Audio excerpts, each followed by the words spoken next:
DJI 오즈모 액션 6와 고프로 13을 비교해봤습니다.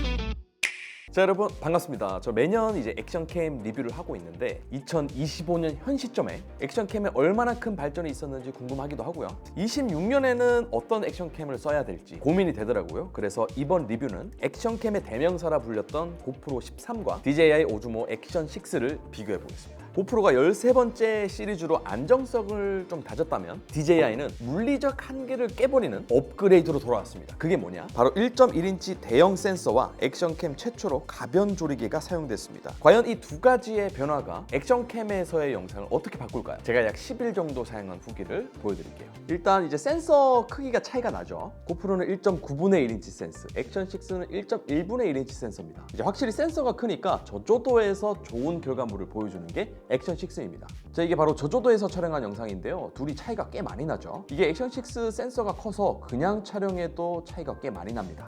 여기 거의 뭐 얼굴이, 고프로는 얼굴이 안 보이고 DJI는 얼굴이 보이죠.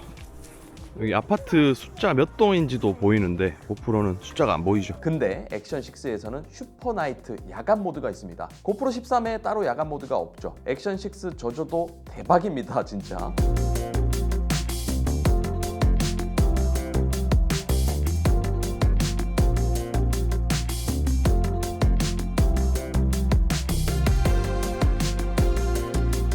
이 정도로 차이가 날 줄은 몰랐습니다. 이제 둘 다 4K 30프레임으로 촬영을 했거든요. 그리고 DJI 센서가 이번에는 직사각형이 아닌 정사각형 스퀘어 센서입니다. 그래서 1:1 비율로 촬영이 가능해져서 세로 가로 할 것 없이 촬영 후에 업로드 플랫폼에 맞춰서 화면 비율을 유연하게 자를 수 있습니다. 고프로 13은 8:7 화면 비율로 촬영이 가능한데요. 둘을 나란히 놓고 비교해보면 고프로는 가로로 조금 더 길고 DJI는 세로로 좀 더 깁니다. 거의 뭐 비슷하다고 보면 되는데 세로 쇼폼을 자주 촬영하는 입장에서는 굉장히 좋습니다. 특히 저는 이제 촬영할 때 오즈모 3로도 많이 촬영을 하는데요. 요거는 이제 세로로 촬영하고 맥세이프 액세서리를 활용해서 이렇게 스마트폰으로는 가로 촬영을 하기도 하거든요. 그래서 동시에 촬영을 하는데 이렇게 되면 용량도 2배가 되는 거죠. 근데 한 번만 찍고 가로 또는 세로로 선택할 수 있으니까 굉장히 편합니다. 종횡비를 맞춤 설정으로 해서 격자를 만들면 어플에서 가로 세로 비율을 바꿔서 사용할 때 편했습니다. 영상 품질은 둘 다 훌륭하고요. 오즈모 액션 6는 최대 4K로 촬영 가능하고 고프로 13은 최대 5.3K로 촬영이 가능합니다. 그래서 밝은 야외를 촬영을 하면서 확대해서 영상을 많이 활용하신다면 고프로가 좀 더 유용하겠죠. 그런데 고프로가 아무래도 물리적으로는 센서 때문에 저조도 또는 실내에서는 아쉬울 수 있겠습니다. 고프로 13에서 4K 그리고 5.3K로 촬영해서 비교해봤는데 10배 줌을 한 결과물을 보면 5.3K가 조금 더 디테일한 걸 볼 수 있습니다. 그런데 줌 없이 일반적인 영상으로 봤을 때는 큰 차이를 느낄 수 없었어요. 저는 개인적으로 용량 때문에 5.3K보다는 4K로 촬영하는 걸 선호합니다. 센서 크기가 큰 오즈모 액션 6에서는 다이나믹 레인지가 더 높아서 이런 안부 쪽도 디테일하게 밝게 찍힙니다. 또 어두운 곳에서 밝은 곳으로 나갈 때 촬영을 해봤는데요. 다리 밑에서 바깥쪽으로 나가는 상황이고요. 하늘 쪽의 밝기가 고프로 13은 이렇게 노출이 밝게 날아가는 반면 오즈모 액션 6는 높은 다이나믹 레인지를 통해서 빛을 빠르게 계산해서 포착해냅니다. 이제서야 고프로 13의 노출을 잡아냅니다.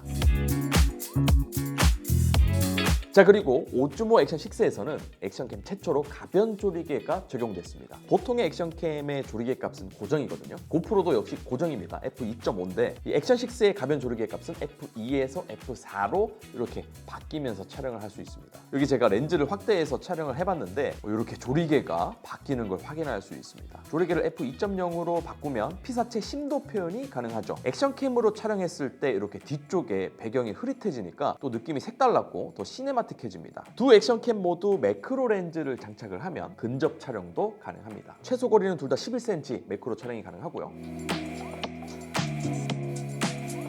액션 6에서는 매크로 렌즈를 장착했을 때 초근접, 사람, 풍경 이런 식으로 다이얼을 돌려서 촬영도 가능합니다. 자, 그리고 액션 6에서 조리개 값을 자동 또는 고정으로 할 수 있는데 f4.0으로 하면 스타버스트 촬영이 가능합니다. 이게 뭐냐면 빛을 찍거나 야간에 촬영을 하게 됐을 때 조명이 마치 별처럼 이렇게 독특하게 빛이 갈라져서 찍힙니다. 액션캠에서는 이렇게 고프로 13처럼 동그랗게 보이는 게 대부분인데 오히려 빛을 더 넣으면서 이런 시네마틱한 효과도 줄 수 있게 됐습니다. 이런 트리에 있는 불빛 같은 것도 촬영하면 더 시네마틱해집니다. 또 독특한 게 액션 6를 보시면 전면부 아래쪽에 네모난 게 보이죠. 이게 바로 색온도 측정 센서입니다. 이게 가변형 조리개를 보조하는 센서로 작동이 되는데 확실히 액션캠이 진화하는 게 느껴집니다. 이 이미지 화질의 최대값은 고프로 13에서는 5.3K 60프레임으로 촬영이 가능하고 액션 6는 4K 120프레임으로 촬영이 가능합니다. 그리고 10비트 로고 촬영이 둘 다 가능하죠. 자, FOV 부스트 렌즈도 각각 장착을 할 수 있는데 자전거나 스키 같은 거 탈 때 최대 화각으로 촬영할 때 사용하는 겁니다. 고프로 13은 177도, 액션 6는 182도로 촬영할 수 있습니다. 이제 둘 다 화각이 훌륭하죠. 약 180도니까 두 팔을 벌리는 요 화각만큼 이제 촬영이 된다는 건데 액션 6가 조금 더 화각이 넓습니다. 자, 사진도 비교해 봤는데요. 고프로 13은 2700만 화소로 촬영이 되고 액션 6는 3800만 화소로 촬영할 수 있습니다. 둘의 결과물을 보면 모두 훌륭한데 확대를 좀 해보면 액션 6가 보여주는 표면이 좀 더 디테일하죠.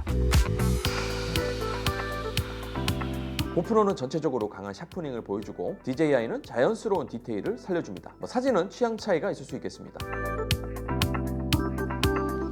자, 액션 6에서는 피사체를 트래킹할 수 있습니다. 피사체가 최대한 이 프레임의 중심에 오도록 촬영할 수 있는데 결과물을 확인하면 확실히 중앙에 피사체를 잘 잡아주는 것을 확인할 수 있습니다. 근데 이제 최대 2.7K에서 작동이 되고 살짝 크롭되는 걸 확인할 수 있었어요. 액션캠 화각이 넓기 때문에 피사체를 트래킹하지 않아도 이렇게 담으면 다 촬영이 되지 않냐 하실 수 있는데 이게 화각이 넓은 광각으로 촬영하다 보니까 피사체가 측면, 사이드, 모서리 쪽에 있으면 오히려 얼굴이 왜곡되어 보일 수 있거든요. 고프로 13이 촬영된 걸 보면 어떤 부분에서는 제 얼굴이 왜곡돼서 이상하게 보일 때가 있습니다. 근데 이걸 이제 피사체를 중앙으로 옮기면 이런 왜곡되는 걸 최소화해주고 훨씬 자연스럽게 촬영할 수 있는 거죠. 특히 뛰거나 자전거, 오토바이 같은 거 탈 때 피사체 추적으로 촬영하면 유용하겠습니다. 자, 그리고 고프로 13에는 제스처 제어가 따로 없는데 액션 6에서는 제스처 제어가 있습니다. 촬영 시작, 중지를 할 수 있는데 헬멧에 이렇게 달아놓거나 아니면 손이 닿지 않는 차량 외부에 거치를 해놓는다면 촬영 버튼을 누르기 힘들거든요. 물론 리모컨을 사용할 수도 있겠지만 그냥 이렇게 제스처 제어를 통하면 촬영이 시작되는 게 굉장히 편하죠. 고프로에도 이런 제스처 기능이 생기면 좋겠네요. 자, 또 마음에 드는 거는 내장 메모리입니다. DJI 액션 6에서 내장 메모리 50GB를 제공하거든요. 그래서 깜빡하고 SD카드를 가져오지 않아도 요거 내장으로 촬영해낼 수 있습니다. 배터리가 고프로는 1900mAh, 액션 6는 1950mAh입니다. 배터리 용량 자체는 비슷해 보이지만 안에 들어가는 칩셋의 공정이 고프로는 12나노, 액션 6는 4나노 공정으로 제작이 되었기 때문에 아무래도 오즈모 액션 6의 배터리 효율이 좋을 겁니다. 그래서 이 스펙을 보면 1080p 기준으로 액션 6는 4시간 촬영이 가능하고 고프로 13은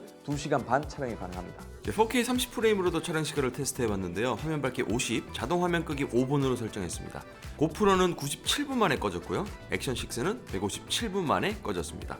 약 1시간 정도 차이가 나는 건 대단하네요. 둘 다 촬영 중에 발열로 인해서 꺼지진 않았는데요. 30분 연속 촬영 이후에 열화상 카메라로 체크를 해보니까 디스플레이 부분은 고프로 13이 46도 정도, 액션 6는 33도 정도였고 전면 렌즈 부분은 고프로가 50에서 51도, 액션 6는 39에서 40도 정도로 액션 6가 약 10도 정도로 모두 낮게 측정이 되는 모습을 보여줬습니다. 확실히 발열이 적게 나면서 배터리 효율도 좋게 가져가는 것 같아요. 방수 케이스 없이 고프로는 10m 방수 촬영이 가능하고 액션 6는 20m 촬영이 가능했어요. 자, 액세서리를 좀 보면 고프로 13 같은 경우는 좀 오래되기도 했고 액세서리가 워낙 많습니다. 특히 서드파티 호환되는 액세서리가 많아서 유리한데 최근에 액션캠 시장을 1등을 차지하고 있는 DJI이기 때문에 서드파티 액세서리도 많이 생겨나고 있습니다. 또 액션 6에서 바뀐 거는 이제 양방향 퀵 릴리즈인데요. 전작에서는 이게 방향이 정해져 있었는데 이렇게 양방향 모두 쉽게 장착이 가능하고 고프로도 역시나 양방향 퀵 릴리즈입니다. 이게 진짜 편하더라고요. 그리고 액션 6 같은 경우는 이 배터리가 오즈모 360이랑도 호환이 되거든요. 이런 생태계 호환성이 굉장히 좋습니다. 고프로는 맥스2랑 13이랑 서로 호환이 안 됩니다. 무선 마이크 연결도 둘 다 가능한데 고프로 13 같은 경우는 싱글로 연결이 되지만 DJI 액션 6는 듀얼로 마이크를 연결할 수 있습니다. DJI 마이크 2, 마이크 미니, 마이크 3까지 모두 지원을 합니다. 저도 이제 DJI 제품을 많이 사용하는데 포켓3, 오즈모 360, 오즈모 모바일 짐벌 여기에다가 모두 연결 가능하고 액션 6까지 연결되니까 DJI의 생태계가 굉장히 마음에 듭니다. 그리고 이 미니 마이크는 앙증맞은 크기라서 부담이 전혀 없죠. 자, 고프로 13과 DJI 오즈모 액션 6를 같이 좀 사용해봤습니다. 고프로 13이 액션캠의 대명사라고 불렸었죠. 그만큼 호환되는 액세서리도 많고 5.3K로 촬영이 되니까 확대해서 실내 촬영을 많이 하신다고 하면 고프로도 선호하시는 분들이 많습니다. 저조도에서는 아쉽긴 하지만요. 촬영 스타일에 따라서 선택이 달라지겠죠. 근데 저는 액션 6로 마음이 좀 더 갑니다. 센서 크기가 커지면서 저조도 품질 퀄리티가 올라갔고요. 또 가변형 조리개를 통해서 액션캠이지만 심도 있는 영상을 촬영할 수 있고 거기다가 액션캠의 약한 부분이라고 할 수 있는 배터리, 발열 이런 것들이 굉장히 안정적이기 때문에 만족스러웠고요. 또 내장 메모리, 제스처 제어, 피사체 추적 이런 다양한 기능들이 저한테는 굉장히 매력적으로 다가왔습니다. 이 DJI에서 새로운 시도, 새로운 변화를 위해 도전하는 이 노력들이 저한테는 큰 점수를 주게 만들었습니다. 2026년에 이 DJI 액션 6를 이용해서 영상 촬영을 좀 많이 할 것 같고 혹시 액션캠을 고민하셨던 분들이라면 오늘 영상을 보시고 좀 도움이 많이 됐으면 좋겠습니다. 여러분의 의견은 어떤지 댓글로 남겨주시고요. 이번 영상은 여기까지입니다. 저는 또 다음 비디오로 찾아뵙겠습니다. 또 만나요. 안녕.